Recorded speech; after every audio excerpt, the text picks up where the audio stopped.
Salut à tous, j'espère que vous allez bien. On se retrouve aujourd'hui pour une nouvelle vidéo. Dans cette vidéo, je vais vous parler de l'actualité du Barça avec notamment le cas Arthur Melo, sans oublier le match contre le Celta Vigo.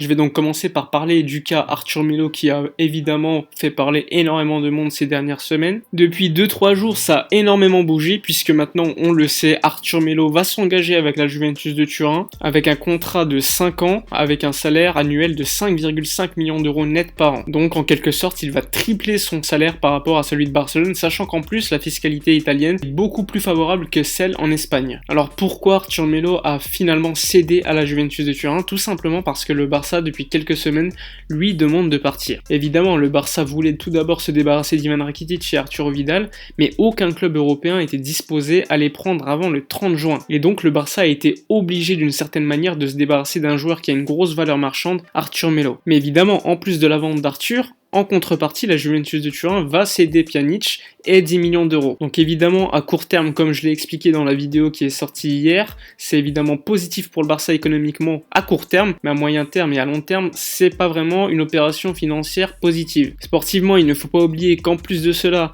Pjanic a déjà 30 ans, qu'il joue comme régista à la Juventus de Turin, donc à un poste qui est déjà pris actuellement par Sergio Busquets et potentiellement Frenkie de Jong, donc il faudrait potentiellement installer Pjanic en numéro 8, ce qu'il n'a pas fait depuis quand même quelques années lorsqu'il était notamment à l'AS Roma. Au moment où je fais la vidéo, le deal n'est pas encore officiel, mais ça va se faire d'ici les prochaines heures. Personnellement, je pensais encore jusqu'à hier qu'Arthur Melo n'allait pas céder à l'offre de la Juventus de Turin, mais avec la grosse pression qui a été mise par la Juventus de Turin et par le FC Barcelone, Arthur Melo a donc cédé. Donc sportivement, c'est pas forcément un bon deal, même si Pjanic est normalement un joueur beaucoup plus fiable qu'Arthur Melo actuellement, mais Arthur Melo, il ne faut pas oublier qu'il n'avait que 22 ans, un certain potentiel assez intéressant, et en plus de ça, une certaine marge de progression. Avec l'arrivée de Pjanic, il ne faut pas oublier également que la masse salariale va augmenter, puisqu'Arthur gagnait au FC Barcelone aux environs de 2,2 millions d'euros net par an. Pjanic, lui, ça va être 7,5 millions d'euros net par an. Donc cette opération va permettre au Barça d'avoir des comptes beaucoup plus équilibrés qu'ils ne l'étaient normalement sans ce deal, mais sportivement, c'est pas forcément une bonne chose. Il faut pas oublier que Pjanic, lui, va donc arriver normalement après la Ligue des Champions, et Arthur Melo, lui également, va faire le chemin inverse après la fin de saison 2019-2020. Donc ils ne vont pas partir lors de l'officialisation du deal, il faudra donc attendre. Vous pouvez me dire en commentaire ce que vous pensez de ce deal, même si je pense qu'en majorité vous n'êtes pas d'accord, mais bon, la direction du FC Barcelone a suffisamment montré qu'ils étaient incompétents, et que c'est dans la lignée des décisions prises ces dernières années, notamment pour Carles Pérez, Thiago Alcantara, il ne faut pas oublier, et des tas d'autres joueurs qui sont partis alors qu'ils avaient potentiellement le niveau pour exceller au FC Barcelone.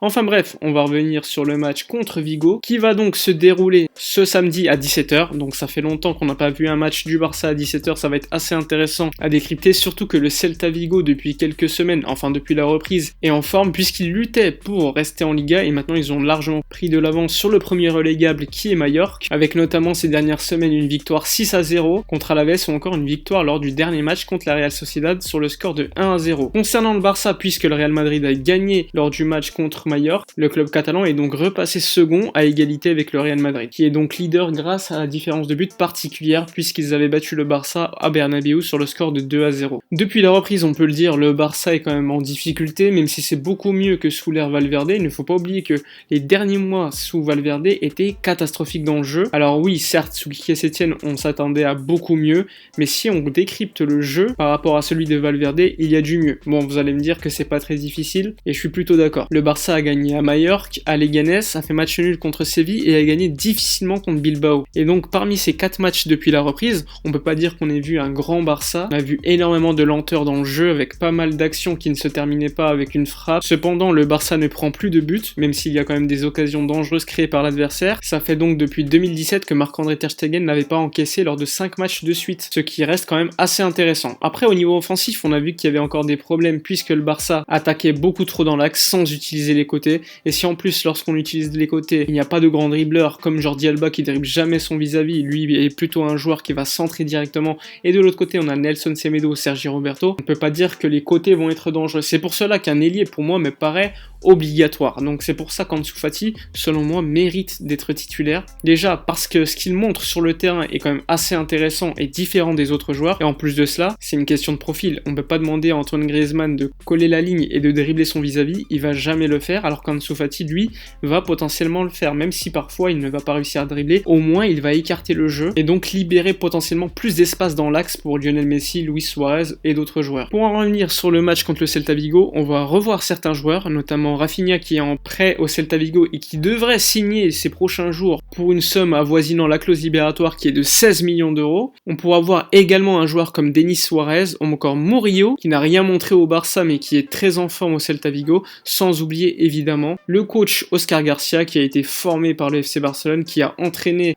pas mal d'équipes jeunes à la Masia et évidemment ses idées sont assez directement influencées par Johan Cruyff. Si on regarde les 10 derniers affrontements entre le Celta Vigo et le FC Barcelone, on se rend compte que les résultats sont plutôt équilibrés. Je m'attendais pas à voir autant de défaites côté Barça et surtout de matchs nuls. Donc si on regarde les 10 derniers matchs, il y a 5 victoires du Barça, 3 matchs nuls et 2 défaites. Notamment une l'année dernière sur le score de 2-0 avec un but notamment de Iago Aspas, qui sera encore une fois contre le Barça le joueur à mon avis le plus dangereux dans cette équipe qui revient en très bonne forme. Lors du match de la phase aller, le Barça avait gagné assez largement sur le score de 4-1 avec notamment un triplé de Lionel Messi et un but de Sergio Busquets. Donc ça avait été un match assez tranquille, l'attaque était Ansu Fati, Antoine Griezmann, Messi et donc pas de Luis Suarez qui à ce moment-là était déjà blessé et s'était donc fait opérer au genou. Donc certes au niveau du classement il y a une grosse différence avec le Celta Vigo qui est classé 16e mais qui est assez tranquille par rapport à Eibar qui est derrière et Mallorca qui est le premier relégué et le Barça qui est certes second égalité avec le leader mais qui est en pleine crise sportive et institutionnelle. Donc on ne peut pas dire que ça soit idéal pour préparer ce match. À mon avis Quique Setién va préférer le résultat au jeu, c'est d'ailleurs ce qu'il privilégie depuis quelques semaines puisqu'il a compris que l'important dans des gros clubs comme le Barça c'était surtout de gagner. Mais au Barça le jeu est une composante très importante. Donc avant de vous parler du 11 que je mettrai en place contre le Celta Vigo,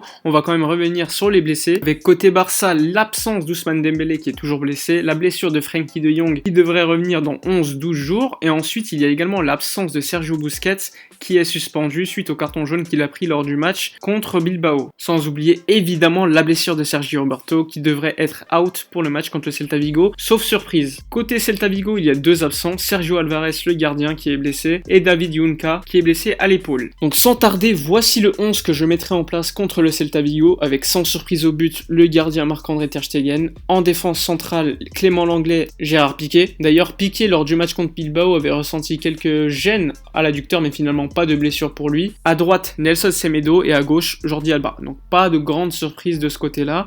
Au milieu de terrain, je mettrai Ivan Rakitic en numéro 6. C'est d'ailleurs le poste auquel il a joué lors de la fin du match contre Bilbao. Ensuite, là, j'ai un dilemme pour les relayeurs, puisqu'Arturo Vidal contre Bilbao a été tout simplement dégueulasse. D'un côté, il y a Riqui Puig qui est très bien rentré contre Bilbao et qui a montré qu'il était un joueur différent. Je pense même que c'est l'un des seuls relayeurs de l'équipe qui a compris son rôle, celui de casser les lignes par ses passes ou encore de casser les lignes par sa conduite de balle. De l'autre côté, il y a Arthur Melo qui lui a la tête à la Juventus de Turin. Il ne faut pas oublier qu'il va normalement signer à la Juve et donc ça pourrait avoir joué sur ses performances contre Bilbao ou encore le FC Séville où il avait quand même été assez dégueulasse. Donc voici le milieu de terrain que je mettrai en place contre le Celta Vigo. Je mettrai Riqui Puig en titulaire en relayeur avec Arthur Melo. Donc pas d'Arturo Vidal, même si je suis assez conscient qu'il pourrait apporter énormément offensivement, mais dans le jeu au milieu de terrain, c'est un joueur qui n'est pas fin techniquement et qui perd énormément de ballons et du temps lorsqu'il a le ballon dans les pieds. Après personnellement je pense que Quique Setién va titulariser Arturo Vidal et Riqui Puig. Mais bon ça on le verra 1 heure avant le début du match. Concernant l'attaque, Lionel Messi à droite sans grande surprise. Ensuite en faux numéro 9 je mettrai Antoine Griezmann et à gauche Ansu Fati. Donc sans surprise pas de Luis Suarez, je suis désolé mais le match contre Bilbao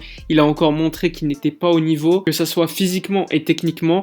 Il a perdu énormément de ballons et ce qui me dérange assez c'est lorsque Luis Suarez est sur le terrain, Messi a tendance à vouloir le rechercher tout le temps alors que parfois certains joueurs sont beaucoup mieux placés. D'ailleurs on a également vu lors du match contre Bilbao qu'un joueur comme Arturo Vidal cherchait tout le temps Messi alors qu'il y avait certains joueurs qui étaient beaucoup mieux placés. D'ailleurs lorsque Riqui Puig est entré on a vu la différence. Riqui Puig il va pas chercher à trouver Lionel Messi à tout prix et ce qui va l'importer c'est surtout d'écarter le jeu, de créer de l'espace pour ses coéquipiers qui auront donc plus de temps pour créer des occasions et donc marquer des buts. D'ailleurs c'est lui qui est à l'origine d'une certaine certaine manière du but d'Ivan Rakitic au début de l'action. C'est lui qui est à l'origine et qui par son pressing montre encore une fois qu'il, certes, il ne fait pas 2 mètres, il ne fait pas 100 kilos, mais c'est un joueur qui est quand même assez physique. Enfin bref, c'est la fin de la vidéo, j'espère qu'elle vous a plu. N'oubliez pas comme d'habitude de vous abonner à la chaîne si ce n'est pas fait, de commenter, donc de dire votre potentiel 11 pour le match contre le Celta Vigo, si vous êtes d'accord avec le mien ou non et pourquoi. Et évidemment, vous pouvez revenir sur le cas Arthur Melo qui va partir et donc quitter le Barça pour la Juventus de Turin contre un échange et 10 millions d'euros. N'oubliez pas également de partager la vidéo à vos amis supporters, de la liker. Nous on se retrouve pour une prochaine vidéo et d'ici là comme d'habitude, portez-vous bien.